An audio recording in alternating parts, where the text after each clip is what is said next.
In this video, we will cover how to use the TradingView screeners. Before we begin, if you're not yet a TradingView user, I highly recommend you sign up for their free trial. You can use the link in the description below to get started.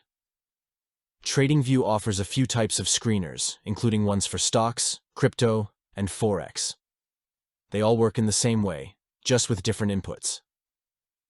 In this video, we will demonstrate with the stock screener.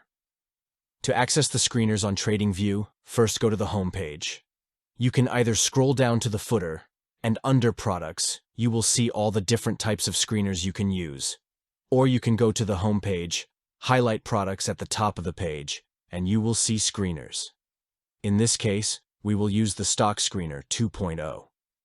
Depending on your trading or investing style, there are many ways to use this stock screener. Let's go over a couple of examples. Let's say we are investors looking for undervalued American value companies to invest in. We will start at the option all the way to the left to first, ensure we are searching American stocks.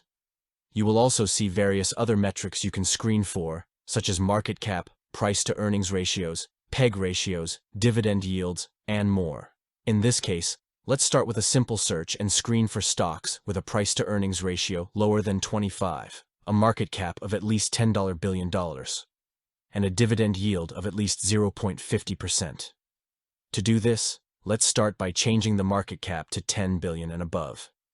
Next, let's change the price-to-earnings ratio to 25 and below. Finally, we will change the dividend yield using a custom screen to anything above 0.50%.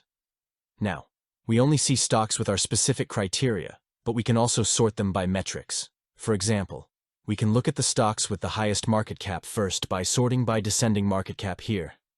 As you can see, there are plenty of excellent stocks that we found using the TradingView stock screener. The same methods can be applied to other markets like Forex and cryptocurrency as well. That will do it for this video about how to use the TradingView stock screener. If you learned something, give this video a thumbs up and subscribe for more content.